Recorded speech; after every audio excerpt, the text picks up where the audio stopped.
Hey, welcome back to Project Sleeper. Today we're dealing with the head, taking it roughly this to roughly this. This is actually the head off of a Mark 1 Uno Turbo. I purchased this to replace this as this was damaged. Unfortunately, there are a few differences with this head, so I can't use it. So this will be repaired.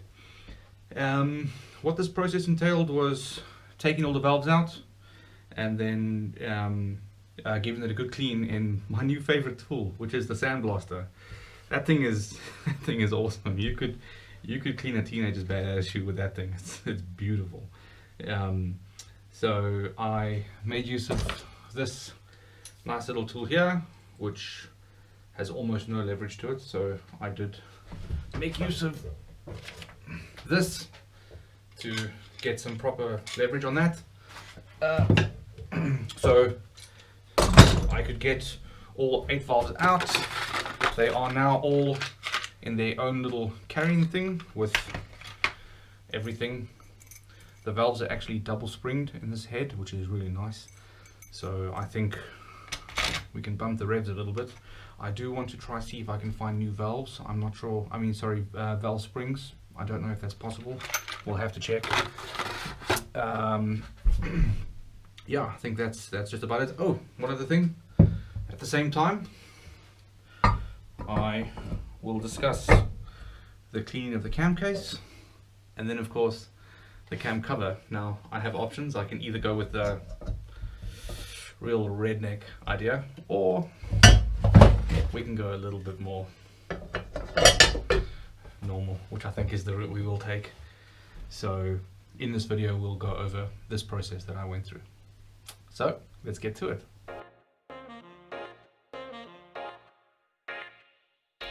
Nothing can happen without a motor, so let's get one. 3rd generation Punto GT. Ignore the manuals, build the engine stand and the engine hoist. Get that thing into the engine stand and ready for dissection. There was still about 2 liters of oil in the motor that needed to be removed. Wiring harness off. First good look at the cam. Seems really promising.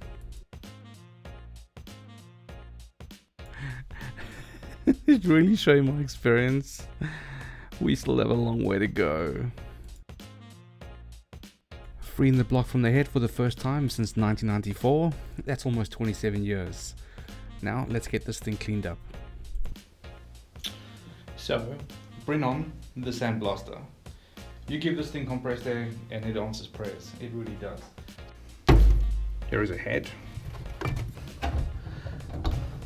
The visibility is actually not that bad right now because there's no dust flying around, but once you get the dust going, it really can be pretty bad.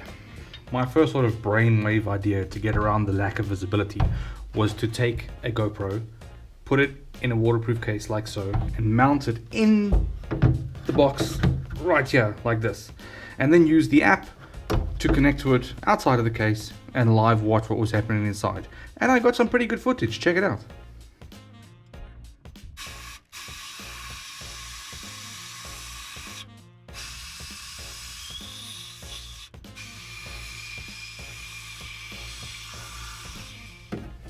Having the GoPro in the case was just brilliant. I really enjoyed that. But then I noticed that the camera was on the wrong side. I needed to see what was happening here, and it was more sort of, looking at fine details. So the next idea that I had was to hold the GoPro in one hand and then use this with the other, and then I could follow where I was working. And it was...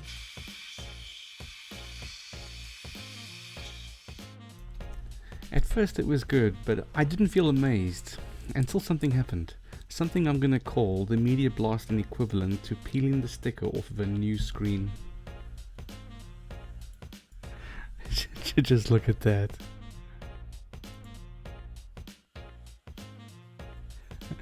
Oh yes, let's have more of that.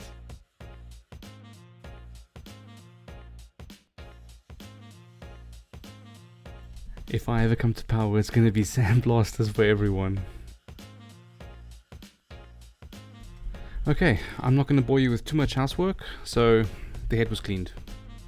But basically what you need to know is the head went from looking like this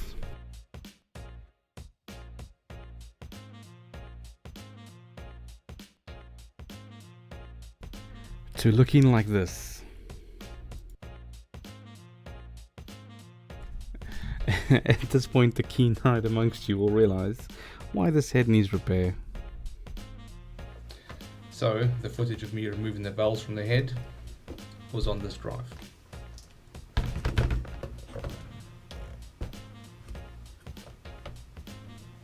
So just before I wrap up this video, there is one more thing I want to share with you guys, and it's to do with the design of the head. It's sort of Italian design. One of the things that I also want to discuss, which is something I need to think about as I go through the project, is these heads are very, very susceptible to heat soak, and I just want to explain why, and yeah, so you can understand. In most motors, if you look at this with the cylinders and the valves, you have roughly this. So you have the inlet and the exhaust on opposite ends of the head. So all the cold inlet air is coming from here, and all the hot exhaust air is coming from is exiting from one side. So it's either side of the motor. How it works on the Uno is like so. The exhaust and the inlet exit on the same side of the head, so it's shared on a common side. And if you've seen any videos on the internet of how hot exhaust gases and exhaust systems and turbos can get, they absolutely glow red. It is unbelievably warm. So in this you can see the two valves, and they both inlet and exhaust side by side here. So you can see this is the exhaust and this is the inlet. They are right next to each other. So any heat that's generated over here by the exhaust will pollute across and heat the inlet. So if you pressurize air and then you heat it up, there's still less air per volume size than if you had pressurized air at a lower temperature. So the whole idea of a turbocharger is to increase the amount of air in a given space by, of course, compressing it. But if you have heated air, you're sort of defeating the purpose. So that's where intercoolers and charge coolers come into the picture. Of course, if you've charged cool air and then it arrives at this head and then reheats prior to going into the motor, you have the same issues. So you really need to focus on getting good channeled airflow at this point, so that any heat that's generated by the exhaust is blown away prior to it being moved over to the inlet. Now, one thing that I did notice when I used to have these vehicles in the past is if you spent a long time idling but not really moving, so there was no air moving through, the heat would pollute and the head would become heat soaked. And you could feel it for a while afterwards, that it would be a bit laggy, the power wouldn't be there entirely. But if you got onto the motorway and sat at 100 kilometers an hour for 5 or 10 minutes, you could feel it coming back from that. This isn't really a problem if you're only running standard boost pressures. It only becomes an issue when you're going over a bar or 1.3 bar. So, which is where I'm going, so it's something I need to take into consideration. So that is one of the shortfalls of this head, but we'll work with it, so let's see. To really illustrate my point, here is the head with the ports out the back here. Here is the exhaust manifold.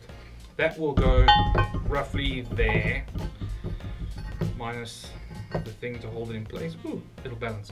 Okay, so this is roughly where the exhaust manifold is going to go, and this thing will glow red, burning hot. This is the inlet manifold. It will go right here. So you can see the close proximity for that. There is a heat shield that will be between them, but if you're standing still for a long period of time, the heat will soak through, because you can't get away from the fact that these are right next to each other right here, and this side of the head is going to get immensely warm. Now, Fiat have put in a few things. So if you have a look at this, the charged air comes in there, and then we'll blow out these 4 ports into the head. But if you notice on the side of the head, there's another inlet, and that inlet is for a second plenum chamber inside this head that exhausts out of these points here, just behind the injectors. And what that does is it pulls cold air in, flows it through the inside of the intake manifold, and then out over the pipes, and keeping the injectors cooler, helping get rid of the heat soak issue. But again, if you're not moving forward, there's no airflow, things warm up. So that once the motor is heat soaked, you have to take a drive, 5 or 10 minutes on the motorway, 100 kph, no boost, and then the fresh air coming in will cool down the pieces that it needs to and make the motor become more responsive again. This is just something that we're going to have to deal with or figure out. So just a bit of a close on the head. The damage between the valves is going to be repaired. The valve seats taken out, it's ground, filled in with TIG, cut back to the original shape. The valve seats go back in, all the valve seats are ground. The valves themselves are ground, fit exactly and seal perfectly. This surface is going to be skimmed, that surface is going to be skimmed. Valve guides are going to be honed, new valve stem seals are going to be fitted with the valve springs and the valves all perfect and ready to go. And it's going to be professionally cleaned. So this head is going away in a few days time and coming back really, really nice. Thanks for watching. I think that pulls the current situation for the head to a close. Next episode coming up is going to be based on the pistons, which is going to be an interesting one because I actually managed to break one of these. So please join me and come and have a look. Cheers.